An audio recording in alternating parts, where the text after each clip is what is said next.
Bonjour à tous, j'espère que vous allez bien, content de vous retrouver pour cette première vidéo de 2025. Et j'en profite évidemment tout de suite pour vous souhaiter mes meilleurs vœux de santé, bonheur, prospérité, plein de beaux légumes, plein de beaux fruits au potager. Et donc cette année, comme chaque année, je vais essayer de vous faire un petit récapitulatif de tout ce qu'on peut faire chaque mois au potager. Alors pour sortir un peu du jardin, je suis venu aujourd'hui au port de Cannes pour vous montrer un petit peu les différentes choses qu'on peut voir dans la région des Alpes-Maritimes. Et donc pour cette première vidéo, on va voir tout ce qu'on peut semer, planter, bref, tout ce qu'on peut faire au potager en janvier. Et puis cette année, j'ai décidé de vous faire un petit focus. Chaque mois, je vous ferai un petit focus sur un fruit ou un légume. Et cette année, je vais commencer par le poireau, parce que je ne sais pas pour vous, mais moi, le poireau, c'est un légume que j'aime beaucoup, que je consomme beaucoup, que je cultive beaucoup. Et je vous ai fait donc pendant cette vidéo une petite compile de tout ce qu'il faut savoir sur le poireau, comment le semer, comment le planter, comment le récolter, enfin, tout ce qu'on doit savoir pour le poireau. Donc après cette petite liste des choses qu'on peut faire en janvier, on verra tout ce qu'on peut, comment cultiver le poireau de A à Z. Alors pour tout ce qu'on peut faire dans le mois, j'ai décidé de vous montrer, de vous parler d'un logiciel de mon ami Antoine le potagiste, qui s'appelle Potager Coach. Antoine a développé tout seul, il est développeur informatique, il a développé une super application de gestion de potager, et je me suis dit que le meilleur moyen de vous la faire connaître, c'était de vous montrer ce qu'on peut faire avec. Alors, une des fonctionnalités de ce logiciel, c'est de savoir tout ce qu'on peut faire chaque mois dans son climat, et donc je vais vous montrer tout de suite ce qu'on peut faire au mois de janvier, sur la Côte d'Azur, dans son potager. C'est parti. Alors pour moi qui suis dans les Alpes-Maritimes, qu'est-ce que je peux semer ou planter actuellement, donc début janvier? Donc pour ça c'est très simple, dans le logiciel Potager Coach, il suffit de prendre les lignes qui sont en vert, et c'est donc le site de ce qu'on peut planter. Alors je vois par exemple que je peux planter de l'ail blanc, de l'ail rose à partir de la mi-janvier, de l'ail violet, ensuite je redescends, donc tout ce qui n'est pas encore bien vert, c'est que c'est encore un peu tôt, du céleri branche et du céleri rave, je vais pouvoir commencer. Du chou-rave, ça le chou-rave ça marche toute l'année, le chou-rave je le répète souvent, mais le chou-rave c'est vraiment un légume excellent, que je vous recommande vraiment. La ciboulette je vais pouvoir commencer aussi. Le cresson aliénor, alors ça je veux dire que j'en cultive pas, mais bon pour ceux qui aiment bien pourquoi pas. Les épinards c'est le bon moment actuellement également. La laitue, bon la laitue on peut quasiment en porter toute l'année. La mâche, le mesclin, donc ça c'est un mélange de salade. Et puis qu'est-ce que j'ai d'autre? Le poireau. Et le poireau c'est justement le focus de ce mois-ci. Et c'est ce qu'on va voir tout de suite. Bon, alors avant de voir la culture du poireau de A à Z, je vous rappelle que toutes les informations que je viens de vous montrer, vous pouvez les trouver sur le site Potager Coach. Je vous mettrai le lien en description. Et donc n'hésitez pas à aller voir, c'est vraiment un logiciel intéressant. Et puis maintenant, on va voir donc tout le détail de la culture du poireau. Donc j'avais fait une vidéo sur le semis, comment semer plus d'une centaine de poireaux en 10 minutes. On va voir ça tout de suite. Et puis juste après, je vous ai mis la culture du poireau de A à Z, c'est-à-dire qu'une fois qu'on a ces petits plants de poireaux, comment est-ce qu'on peut les planter, les arroser, enfin tout ce qu'il faut faire pour avoir de beaux poireaux. Je vous rappelle que si vous plantez des poireaux maintenant, donc à la mi-janvier, vous pouvez les récolter dans 4 mois. Ça dépend de votre zone, de votre climat, de la chaleur, de l'arrosage, de votre sol. Mais vous savez que le poireau c'est un peu lent. Mais si vous semez des poireaux tout de suite, d'ici l'été, vous pourrez en consommer. Donc on va tout de suite, dans un premier temps, le semis, dans un deuxième temps, tout le reste de la culture. C'est parti pour tout sur le poireau. Aujourd'hui, je vous propose de voir ensemble comment semer 100 poireaux en moins de 10 minutes. Oui, c'est possible. Et donc aujourd'hui, on va voir comment faire ce semis. On va faire toute la procédure de A à Z. Pour commencer, il faut choisir une variété. Alors, vous savez que j'aime bien les graines de chez Lidl. Vous pouvez utiliser ce petit sachet qui coûte 29 centimes où vous avez 300 graines de poireaux. Donc ça, c'est la variété de 40 ans, qui est une variété d'hiver, mais qu'on peut aussi faire maintenant. Vous avez aussi la variété bleu de Solèze, qui est une variété d'hiver. Vous avez la variété de Mézières, qui est aussi une variété d'hiver. Vous avez une variété plus de printemps, qui est le poireau d'Elbeuf, race Excelsior. Et aujourd'hui, je vais planter du jaune gros du Poitou, parce que c'est une variété qui a l'avantage d'être précoce. Et donc, comme on est le 25 février, on va essayer d'avoir des poireaux pour cet été. On va essayer de faire ça tout de suite. Donc, on commence tout de suite. Alors, pour faire ça, le semis, je vais le faire là-dedans, et je vous montrerai à la fin de la vidéo le résultat 10 jours plus tard. Comme ça, vous verrez exactement, depuis le semis jusqu'à 10 jours plus tard, tout ce qui se passe.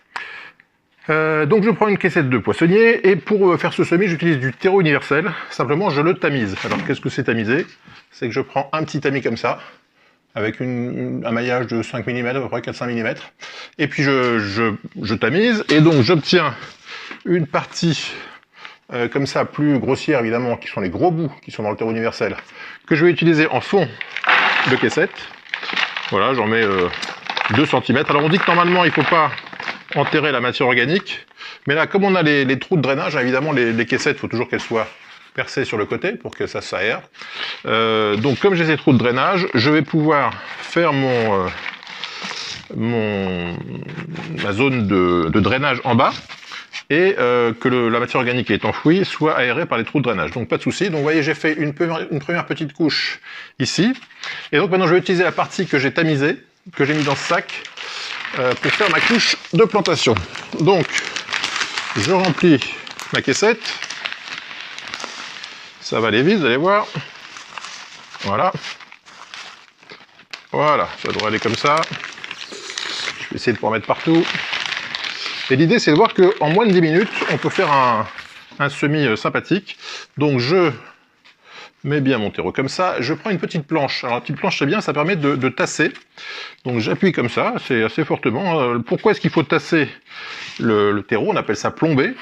C'est parce que si vous tassez bien, vous avez ce qu'on appelle la capillarité. Quand vous arrosez, l'eau peut bien circuler entre les différentes parties du terreau. Si vous avez un terreau qui est trop allégé, enfin pas assez compacté, quand vous allez arroser, l'eau va pas se diffuser dans l'ensemble du pot, et donc vos graines seront moins bien irriguées. Bon, évidemment, j'en ai mis partout, mais voilà, je mets une bonne couche comme ça, et je vais avoir une caissette avec un terreau bien compacté, un terreau structure couscous, hein, c'est vraiment là-dedans les graines vont pouvoir bien se développer. Voilà, alors quand vous mettez dans une caissette, appuyez bien dans les coins, parce qu'en général c'est là où c'est le moins tassé. Voilà. Et vous remplissez pour que ça arrive jusqu'à environ 1 cm du haut de la caissette. Voilà, alors on fait un nouveau coup de tassage. Voilà. Voilà. Ah, j'ai abîmé un peu la caissette. Voilà, et là vous avez une caissette qui est bien rempli, vous voyez, il y a environ 1 cm. On pourra en mettre encore un peu plus, mais enfin là ça va, hein, puisque c'est une caissette qui est assez profonde. Essayez de prendre des caissettes assez profondes pour que les racines puissent aient bien la place de se développer, les racines de semis. Vous voyez, je retasse à nouveau les bords, parce que c'est les bords qui sont en général le moins tassés, et je vais en mettre quand même un petit peu. Voilà, donc c'est la partie, on va dire, la plus longue, c'est de bien remplir la caissette. Mais je voulais vous faire cette petite vidéo en temps réel, pour que vous voyez que vraiment, il suffit vraiment de 10 minutes pour semer 100 poireaux. Et alors, on parle de la culture. Alors, le semis est rapide, mais vous savez qu'il y a une expression qui dit que on poireaute, et quand on poireaute, c'est qu'on attend. Et pourquoi cette expression? Pourquoi est-ce qu'on dit qu'on poireaute? Parce que le poireau, s'il est facile à cultiver, il a l'inconvénient d'être un peu lent. C'est-à-dire que ce qu'on va semer maintenant, on va le récolter au mieux en été. Donc vous voyez, on est en février, donc ça veut dire au moins 4-5 mois. Et si on fait des semis d'automne, on récolte au printemps suivant, donc c'est encore plus long. Donc le poireau, effectivement, il fait poireauter le jardinier. Comme ça, prochain dîner avec des amis, vous pourrez briller et expliquer pourquoi on dit poireauter. Voilà, donc j'ai fait mon petit semis, vous avez environ 1 cm qui est resté ici pour pouvoir arroser. Une fois que j'ai fait ça, je prends une petite réglette comme ça, et je vais faire mes rangs de semis. Donc je fais ici une distance, ça fait environ 5 cm, et avec un couteau qui doit être par là, je vais faire un trait comme ça de semis. Tac, voilà. Donc un premier trait comme ça. En plus, après je déplace ma réglette, je fais un second trait comme ça. Voilà, c'est dans ces sillons que je vais semer mes graines. Donc je fais à nouveau un trait ici. Donc au final, je vais faire 4 sillons. Et comme j'ai une caissette qui fait environ 30 cm de longueur, et que je vais semer environ une graine tous les centimètres, je vais pouvoir faire 30 x 4, même 120 poireaux plantés là. Donc vous voyez, j'ai fait mes sillons. Éventuellement, si vous voulez marquer le rang, vous pouvez, sur le bord de la caissette, avec un marqueur, faire un petit trait, comme ça vous saurez si vous êtes... C'est juste pour marquer et savoir où ils vont sortir, en fait pour l'arrosage ça peut être intéressant. Donc voilà, je marque ici mes différentes lignes de semis. Voilà. Et une fois qu'on a fait ça, vous voyez que là, comme c'est des graines noires et que je vais semer dans du noir, moi ce que je fais, c'est que je prends un peu de sable et que je remplis d'un peu de sable mes sillons pour voir ce que je fais en fait. Voilà, hop là. Voilà, donc je remplis les sillons de sable. Voilà. Alors l'autre avantage du sable, c'est que ça va permettre de garder une bonne humidité sous la graine. Et vous savez que les semis, il faut toujours que la graine soit bien humide pour pas sécher évidemment. Une graine qui sèche, graine séchée, graine foutue. Voilà. Alors maintenant que j'ai fait ça, j'ai fait mes petits rangs de sable, je vais faire un petit appuyé comme ça, voilà, pour que mes rangs soient bien nets. Voilà. Et ce que je vais faire aussi avant de semer les graines, je vais faire un premier coup d'arrosage, que vous avez vu que j'ai toujours pas arrosé. Donc je vais faire un premier coup d'arrosage pour commencer à humidifier le terreau, parce que une fois que je vais avoir semé les graines, si j'arrose beaucoup, ça sera embêtant de déplacer les graines. Donc je fais un premier coup d'arrosage pour commencer à humidifier le terreau. Voilà. Voilà, alors j'aurais peut-être dû faire ça avant de mettre le sable, hein, c'est pas très malin. Voilà. Voilà. Et du coup, mon sable se voit plus, évidemment, c'est pas malin. Je vais recommencer. Donc j'ai perdu un peu de temps, mais c'est pas grave. Donc, mon sable pour voir les graines. Voilà. Hop. Et hop. Voilà. Alors une fois qu'on a fait son petit rang de sable, on peut voir ce qui se passe. Donc je tasse un peu pour que ça soit bien net quand je vais mettre mes graines. Voilà. Là j'ai 4 lignes bien démarquées, bien nettes, où je vais pouvoir semer. Ensuite, je prends un petit bol dans lequel je vais pouvoir mettre une bonne partie de mes graines. Voilà. Alors les graines, je vous montre à quoi ça ressemble. C'est des petits grains noirs. Voilà. C'est vraiment tout petit, hein. Alors il y en a qui jettent comme ça les graines. Moi je préfère faire un semis, essayer de faire un semis avec une graine tous les 1 cm, parce que je trouve ça plus facile à repiquer ensuite, quand ils sont bien espacés, plutôt que si on jette toutes les graines comme ça à la volée, je trouve que ça, après c'est plus compliqué. Mais enfin chacun fait comme il veut. Moi je préfère faire un semis, et puis en termes de gestion des graines, vous utilisez moins de graines si vous les répartissez bien, et puis vous savez comment vous en mettez, que si vous les jetez à la volée, vous savez pas trop où vous allez. Donc là, je vais semer donc un peu plus de 120 graines, hein, on va dire 150 graines. Donc ça veut dire qu'avec mon sachet de 300 graines, je pourrais faire 2 semis. Ce qui est pas plus mal, parce que les graines qui sont conservées longtemps dans les sachets ouverts, c'est pas terrible, ça prend l'humidité. On peut essayer de bien les conserver, mais enfin ça prend l'humidité quand même. Voilà. Donc, je sème mes 150 graines. Alors c'est pratique d'avoir ce bol parce que du coup, on peut facilement recharger. Voilà. Et alors là, je sais pas à combien je suis. Je suis déjà à 10 minutes. Bon, il faudra peut-être un quart d'heure, hein. Moi, j'ai peut-être un peu exagéré, mais c'est parce que je vous raconte ma vie en même temps. Donc je prends un peu plus de temps, mais je pense qu'en 10 minutes, un quart d'heure, vous pouvez faire votre semis de poireaux. Puisque là, on a quasiment terminé. Voilà. Voilà.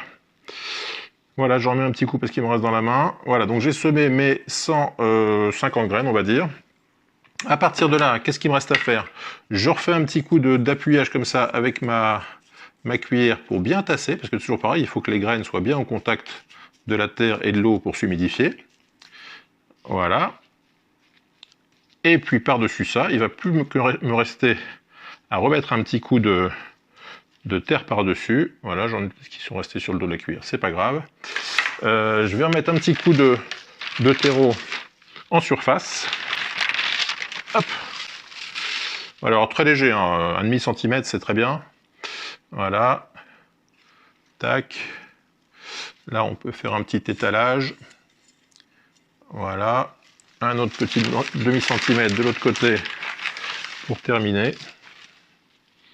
Et juste après, je vais vous montrer ce que ça donne 10 jours plus tard, parce que j'ai fait des premiers semis, je crois que c'était le 14, donc on est le 25, donc en 11 jours, vous allez voir ce que ça donne. Alors moi, ce que je fais, c'est que les semis, je les laisse jusqu'à ce qu'ils commencent à germer, jusqu'à ce on les voit pointer. Je les laisse à l'intérieur, parce qu'à l'intérieur, il fait 20 degrés, et puis tant que la graine n'a pas levé, elle n'a pas trop besoin de lumière, même pas du tout pour le poireau. Donc je les laisse à l'intérieur, comme ça, ils profitent de la chaleur intérieure. En revanche, dès que ça a levé, évidemment, je les sors parce que je veux pas que ça file. Donc il faut surveiller la levée et les sortir dès qu'ils apparaissent. Donc voilà, j'ai terminé le recouvrement des graines. Donc un demi-millimètre, ça va très bien. Je prends ma petite planche pour bien tasser. Toujours pareil pour assurer une bonne capillarité du terreau. Voilà, on peut y aller. Alors l'avantage d'une planche comme ça, c'est que on n'appuie pas sur un point donné, on appuie sur la totalité de la plaque en même temps. Et du coup, ça va faire quelque chose de parfaitement tassé. Voilà. Alors, voilà mon semis, c'est terminé. J'ai mis combien de temps? 12 minutes, vous voyez, en vous parlant, hein, donc c'est faisable un peu moins. Alors là, j'ai pas mon petit pchit. Alors pour il faudra que je vous parle de l'arrosage des semis. Alors comme vous avez marqué vos traits de semis, vous pouvez éviter d'aller arroser là où vous avez semé. Hein, c'est pas la peine d'aller bouger les graines. Mais enfin, c'est pas le. Là, j'arrose à la bouteille, mais c'est pas ce qu'il faut faire en fait. Il faudrait prendre mon petit vaporisateur, mais j'ai oublié de le prendre. Alors, et comme je veux faire une vidéo entièrement en temps réel, je ne vais pas aller chercher le vaporisateur. Voilà. Bon, enfin, c'est pas l'idéal. Alors, comme j'ai retassé la terre, peut-être que je peux faire encore un coup de mise à niveau, juste pour faire joli. Hein. Alors, voilà, parce que comme j'ai mis de l'eau, ça a un peu tassé. Voilà. Faut pas non plus les mettre à 1 cm sous la terre, hein, mais disons que 1,5 cm, c'est bien. Voilà, avec le tassement. Et là, on est pas mal. Alors, un dernier coup de tassage pour faire joli. Tac, tac. Tac. Et puis voilà, maintenant je vais maintenir humide. Alors pour savoir si c'est arrosé ou pas, simplement vous mettez le doigt dessus, au doigt mouillé, hein, ce qu'on appelle le doigt mouillé. Le doigt mouillé, c'est soit pour le vent, soit pour la terre. Et là, donc on met ça à l'intérieur au chaud. Et encore une fois, dès que ça germe, vous les mettez à l'extérieur. Alors qu'est-ce que ça donne 10 jours plus tard? Miracle de la vidéo. Je vais vous montrer ce que ça donne 10 jours plus tard. Hop! Alors ça, c'est un semis du poireau 14 février. C'est marqué dessus, c'est comme le port-salut. Voilà ce que vous avez au bout de 10 jours. Un joli plan. Alors évidemment, comme je vous répète, hein, dès que c'est levé, vous le mettez à l'extérieur. Mais vous voyez que... Alors à partir de là, il n'y a plus grand chose à faire à part mettre au soleil et arroser quand c'est sec. Et puis, pour ce qui est de la plantation en pleine terre, il faut attendre que chacun de ces petits plants fasse la taille d'un crayon à papier. Et à partir de là, vous regarderez la vidéo que j'ai faite sur la culture du poireau pour voir la suite de cette culture. Mais donc là, d'ici, on va dire 2-3 mois, je vais avoir des crayons qui vont faire 10-15 cm et je les planterai. Et donc vous aurez dans quelques mois des centaines, enfin une bonne centaine de poireaux à récolter. Aujourd'hui, on va parler de la culture du poireau depuis le semis jusqu'à la récolte. Alors quelle variété choisir, quand est-ce qu'il faut semer, quand est-ce qu'il faut récolter. On verra aussi la petite phase intermédiaire entre le semis et la récolte. Il y a une petite phase qu'on appelle l'habillage qui est importante. On verra aussi comment éviter les maladies du poireau. Il n'y a pas beaucoup de maladies, mais il y en a 2-3 qu'il faut faire attention à éviter. Bref, on va voir tout ce qui concerne la culture du poireau. Alors pour bien cultiver le poireau, comme d'habitude, il faut bien choisir ses variétés. Pour choisir ses variétés de poireau, c'est assez simple, il faut aussi à la couleur du poireau. Alors le poireau, vous connaissez la couleur habituelle, on va dire, c'est de couleur comme ça, vert moyen, qui prouve une rusticité standard du poireau. Et le poireau, il est sympa parce qu'il vous donne son niveau de rusticité par rapport à la couleur des feuilles. Donc plus un poireau est bleu, plus les feuilles du poireau sont bleues, plus le poireau est rustique. Quand il est vert standard comme ça, c'est qu'il a une rusticité moyenne. Et quand il est jaune, il y a par exemple le poireau jaune du Poitou, qui est très, très sucré, très doux, mais par contre pas rustique du tout. Donc choisissez bien la variété.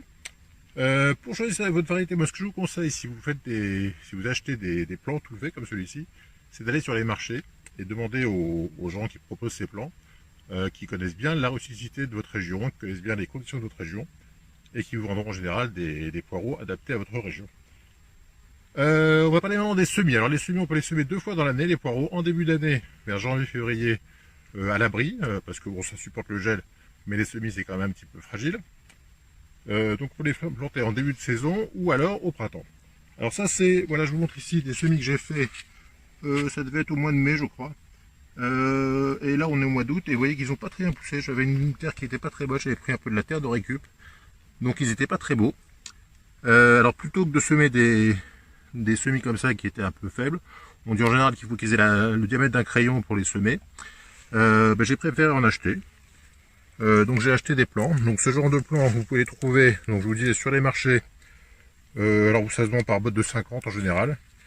Moi j'ai dû payer ça, je crois que c'était 4 € les 50, ou 3 € les 50. Donc vous pouvez trouver ce genre de plants tout fait.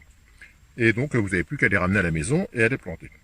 Alors avant de les planter, il y a une phase qui est très importante, qui est la phase d'habillage. Donc on va voir tout de suite comment habiller les poireaux. Alors l'habillage du poireau, ça consiste à prendre un plant que vous aurez donc acheté ou que vous aurez fait vous-même, qui aura cette tête-là, vous voyez, avec des longues racines, avec des feuilles un peu longues. Donc le préparer au repiquage, afin d'en faire un crayon comme ça, avec des racines plus courtes et avec des feuilles plus courtes. Alors pourquoi est-ce qu'on fait ça? Les racines plus courtes, parce que si vous plantez un plant avec des racines comme ça, les racines vont se tordre dans la terre, elles vont se mettre, elles risquent de se relever, elles vont pas être bien. Et puis le fait qu'elles soient longues comme ça, elles auront moins tendance à se régénérer. Et pareil pour les feuilles, vous voyez qu'il y en a qui sont un petit peu abîmées suite au repiquage, suite à la transplantation. Donc on les retire et ça va booster le plant pour le redémarrer. Alors comment faire pour passer de ça à ça? C'est tout bête, hein. Vous prenez votre petit pain racinaire ici, vous mettez les mains comme ça, comme un peu chez le coiffeur. Je sais pas si vous avez vu les coiffeurs comment ils font, ils mettent les mains et ils coupent.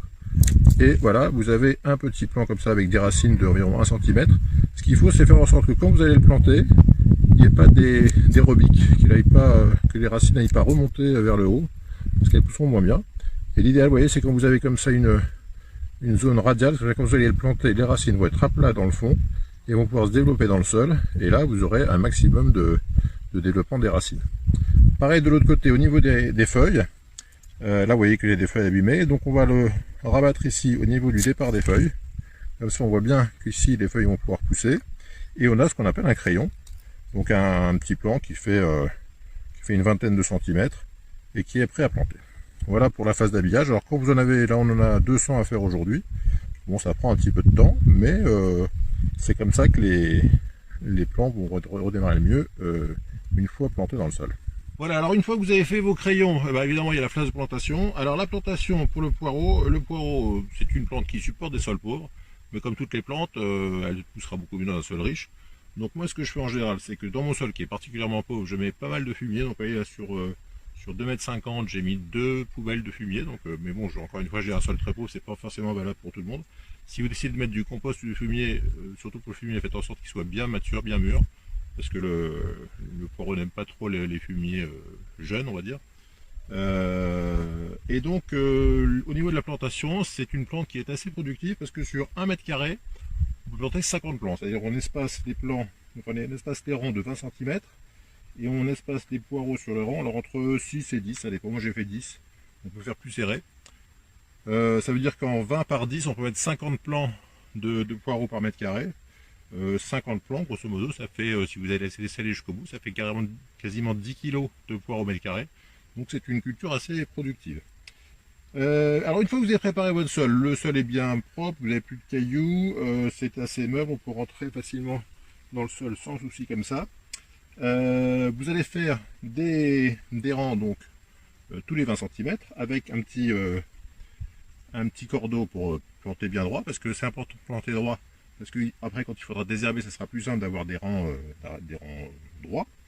Vous allez faire une petite tranchée, parce que encore une fois, ce qui vous intéresse dans le poireau, c'est le blanc. Donc vous avez intérêt à enterrer un maximum la plante pour avoir un maximum de blanc, parce que le vert, bon, à part en soupe, c'est pas très utile. Donc vous faites des tranches, vous travaillez votre sol, vous faites un sol bien plat, ensuite vous faites des tranchées. Voilà, donc avec ce genre d'outils, vous faites une petite tranchée dans le sol, vous allez avoir donc un vrai sillon. Hein. Et une fois que vous avez ce sillon, si vous faites comme moi, vous semez en été, vous allez commencer par arroser le sillon, parce que il faut qu'on démarre sur un sol humide et déjà un peu tassé, parce que c'est une plante qui n'aime pas trop les sols trop légers. Donc vous allez commencer par arroser le sillon, et une fois que votre sillon sera arrosé et donc vous aurez un sol prêt à la plantation, vous allez pouvoir faire un trou avec, alors soit vous avez un plantoir, moi j'utilise ce petit outil avec son manche, et tous les 10 cm vous allez faire un trou comme ça d'environ une petite dizaine de centimètres, et donc vous prenez la mesure du plan et vous faites vos trous comme ça. Donc ça, je vais pas vous faire toute la lignée, vous avez compris l'esprit. Une fois que tous vos trous sont faits, vous prenez les plants que vous avez préparés et vous les enterrez jusqu'au début du verre, parce que vous voyez qu'on voit qu'il y a du blanc, il y a du vert. Donc on va enterrer une partie du vert, parce que encore une fois on veut un maximum de blanc. Voilà, et puis vous allez prendre tous vos plants comme ça, j'en ai préparé plein. Hein. Évidemment vous les préparez tous avant de les planter. Vous prenez tous vos plants et vous les mettez dans les trous, vous avez fait comme ça. Voilà. Donc là, encore une fois sur 1 mètre carré, je vais en mettre 10, hein, puisque ça fait 1 tous les 10 cm. Alors au niveau de la plantation, il y a un petit truc qui peut avoir son importance pour le travail derrière. C'est que vous voyez que votre plant de poireau, il a des feuilles qui vont dans un sens, hein, que ça part par là et ça part par là. Donc si vous les plantez perpendiculaires au rang, vous allez avoir des feuilles qui vont se balader de chaque côté du rang et qui vont vous gêner pour désherber. Donc ce que vous avez intérêt à faire, si vous avez la patience de le faire, c'est d'essayer de planter toujours dans le sens du développement des feuilles. Ce qui fait que quand les feuilles vont se développer par la suite, elles vont toutes pousser sur la longueur du rang. Et du coup, quand vous viendrez désherber dans les interrangs, vous ne serez pas gêné par les feuilles. Parce que vous voyez que si je le mets comme ça, quand je vais passer mon outil pour désherber, je vais avoir plein de feuilles qui vont gêner. Ce ne sera pas très pratique. Donc, essayez de planter, si vous pouvez, dans le sens où les feuilles vont se développer comme ça pour aller les unes vers les autres.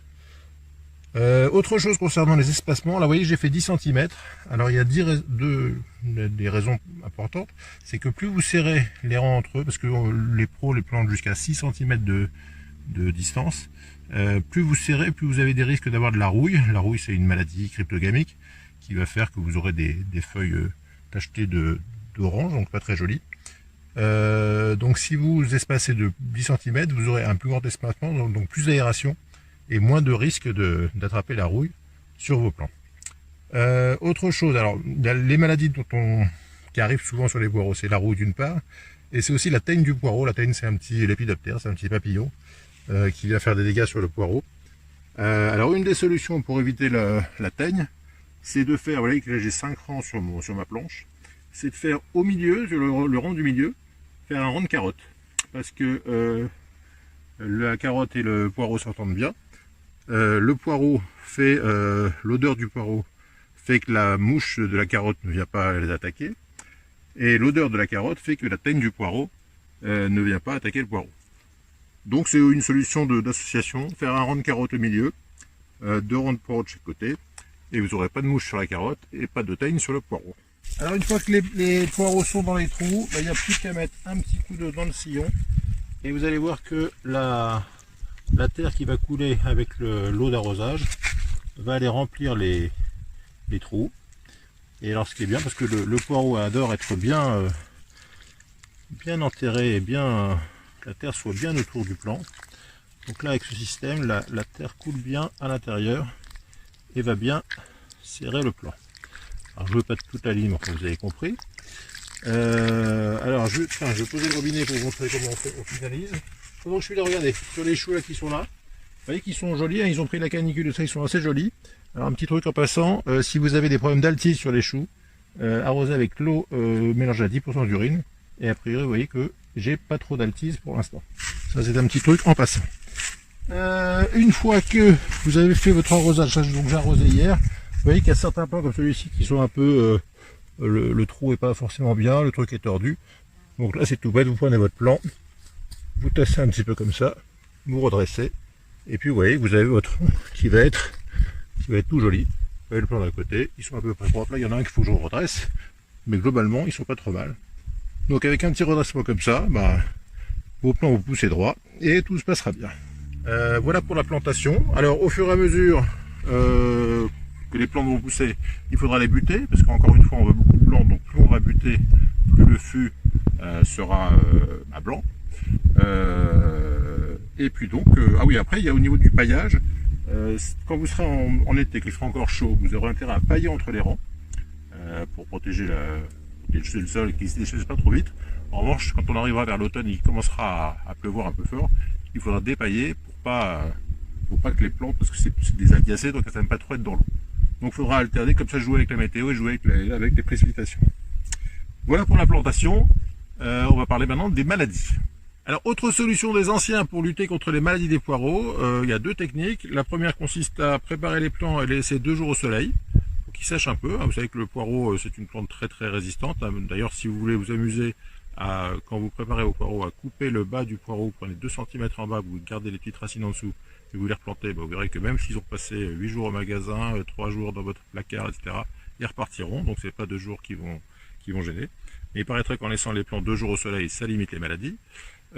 Autre solution pour éliminer les spores de la rouille. La rouille, c'est la maladie qui fait les taches brunes sur les feuilles.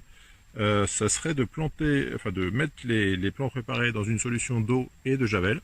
La javel tuerait les spores de la rouille et donc limiterait les maladies. Alors moi je ne le fais pas, je sais que certains d'entre vous n'ont pas envie de mettre leurs légumes dans la javel.